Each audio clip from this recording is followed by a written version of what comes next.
Welcome to the evolution of horror, or should I say, the evolution. I'm Kelly, and I'm currently taking digital cinematography online classes through Full Sail University.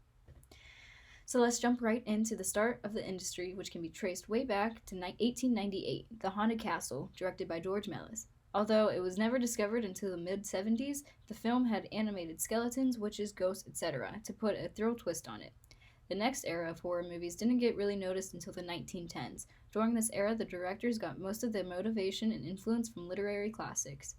Edison Studios was the most famous for these works, with works such as the first versions of Frankenstein in 1910, Dr. Jekyll and Mr. Hyde in 1908, and in 1913, The Werewolf.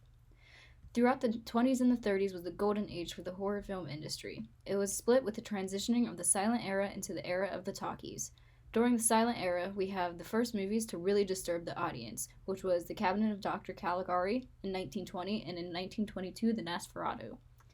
On the other end of this era were the talkies, which is also when horror movies got the name for its genre.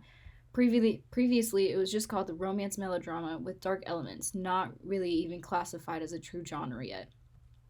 During the 30s, we got the duplicates of Frankenstein in 1931. Also in 1931 was The Mummy and the famous Dr. Jekyll and Mr. Hyde. Besides all of the iterations of the literary classics, we got the famous film that got banned for over 30 years because it worried the general public so much. It was called Freaks in 1932 with the director Todd Browning, who also happened to make the ever so famous Dracula just a year beforehand. He lost a lot of fans and was criticized immensely due to the movie, and his career struggled majorly and almost dwindled out.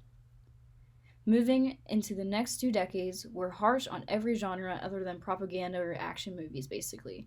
The 40s and into the 50s were the atomic years. The war was becoming more enchanting to the general public. With that being said, people weren't worried about getting their adrenaline rush from vampires or skeletons. They were more worried about the adrenaline rush of the war and how they were going to keep themselves and their family safe during these times. Nonetheless, there are still a few films made. Instead of supernatural forces, though, they were mutated creatures, for example, Godzilla or the Shrinking Man. Turning into the 60s were the gadget years. Theaters, directors, producers, and were trying everything to get the spook out of the audience. This included 3D glasses, putting electric buzzers in their theater seats, even going as far as paying actors to sit in the audience to over-exaggerate getting scared. This came at a costly price, though, which meant the production budgets went way down.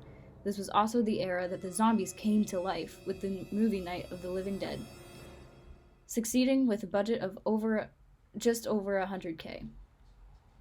Next, into the 70s, the movies such as The Exorcist and The Omen happened.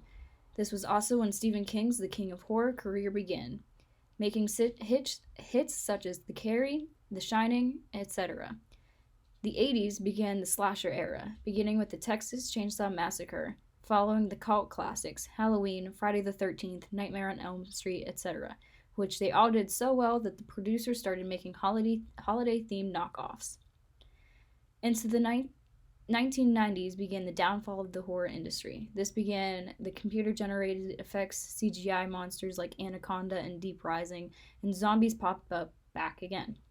Present day is now rising with what is considered torture porn, with no signs of slowing down. In the future, it is unknown to what is happening, but there are ideas of the new plague going on.